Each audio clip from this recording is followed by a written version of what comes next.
तो hello YouTube, कैसे हैं आप। तो आज की इस वीडियो में मैं एक्सप्लेन करूंगा नेटफ्लिक्स की वेब सीरीज जिसका नाम है जुपिटर लेगेसी एपिसोड 4।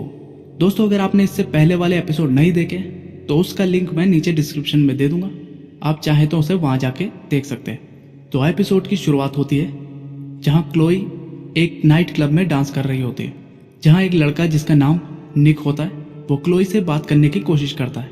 इस क्लब में क्लोई के बचपन के साथी भी आए होते हैं, जहां क्लोई की एक फ्रेंड उसे और निक को अपने साथ ज्वाइन करने को कहती है।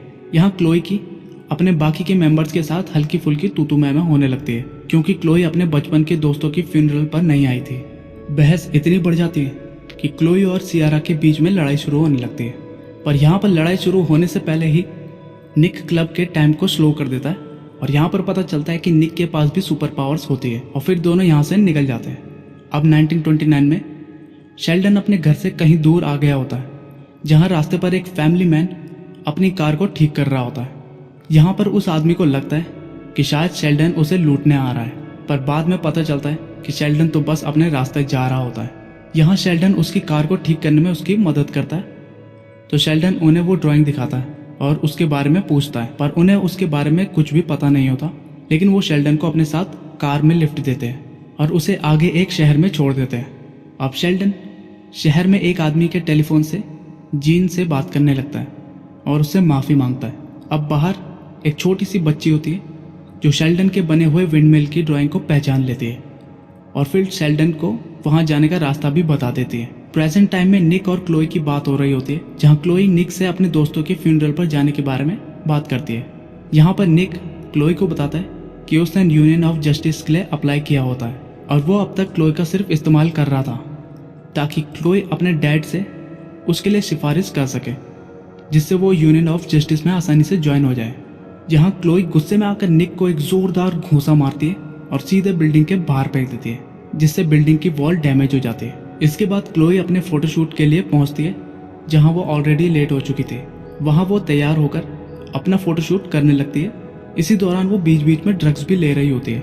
आखिर में जब उसका फोटोशूट बस खत्म ही होने वाला होता है तो उसकी मैनेजर आकर उसे कार को उठाकर एक सुपर हीरो पोज देने को कहती है, जिसकी वजह से क्लोई गुस्से में आ जाती है और कार को उठाकर सीधे मैनेजर की तरफ फेंकती है, जिससे कि वो लाखों की कार अब पूरी तरह से बर्बाद हो जाती है। पास्ट 1929 में शेल्डन अब उस जगह पहुंच जाता है जिसकी उसने ड्राइंग बनाई होती है। वो सामने बने घर में घुसता है, जहाँ का मालिक उस पर गन तान देता है, क्योंकि उसे लगता है कि शेल्डन भी एक बैंक की तरफ से ही आया है। पर शेल्डन यहाँ पर उसे बताता है कि वो बैंक से नहीं आया है और इसी के साथ शेल्डन उस आदमी को बताता है कि ये जगह उसे अपने सपने में अक्सर दिखाई देती है। यहाँ पर शेल्डन और उस आदमी की बात होने लगती है और यहाँ पर वो आदमी शेल्डन को बताता है कि सिर्फ तुम एक इकलौते नहीं हो जिसे ये सब विजन आते हैं। वो आदमी शेल्डन को बताता है कि उसे भी इस तरह की चीजें दिखाई देती है और ये सब तब शुरू हुआ जब वो एक नेवी में था, जिस दिन उनका सामना एक अजीब सी समुद्री लहर से हुआ था, जिसकी वजह से उसके सभी क्रू मेंबर्स मर गए थे और जिसमें वो सिर्फ अकेला ही बचा था। यहाँ वो आदमी शेल्डन को बोलता है कि जो कोई भी तुमसे बात कर रहा है उसकी बात मत सुनना, क्योंकि वो सब झूठ बोल रहा है। और इसके बाद वो आदमी खुद को ही गोली मार देता है। प्रेजेंट टाइम में हम देखते हैं कि क्लोई की अपने मैनेजर के साथ की हुई हरकत की वजह से अब उसे एड कैंपेन मिलने भी बंद हो गए और ये फोटोशूट भी उसका आखिरी फोटोशूट था। इसी दौरान उसकी टक्कर हज और उसके साथियों की वैन से हो जाती है। ये वही पिछली रात का वक्त था जहां हज का ब्रीफकेस वहीं छूट जाता है और उससे निकले पाउच को क्लोई अपने साथ ले जाती है, जिसे आपने पिछले एपिसोड में जरूर देखा होगा। यहाँ से क्लोई घर पर जाकर उस पाउच को खोलती है और उससे निकली हुई चीज को स्नॉट करती है, जिसका नशा बहुत ही जबरदस्त होता है। तो वो अपने सभी दोस्तों को घर पर बुलाती है, जहाँ सभी क्लोई के घर पर आकर पार्टी करने लगते हैं। तभी वहाँ बिल्डिंग का मालिक आ जाता है, जहाँ वो क्लोई को अपने फ्लैट से निकलने को कहता है, क्योंकि यहाँ क्लोई ने बिल्डिंग की दीवार को पूरी तरह से डैमेज कर रखा होता है। तभी क्लोई की एक दोस्त उस दीवार को अपने रिवर्स पावर की मदद से वापस से पहले जैसा कर देती है। 1929 में यहाँ शेल्डन को नीचे एक बेसमेंट का रास्ता दिखता है, जिसे खोलकर वो अंदर चला जाता है।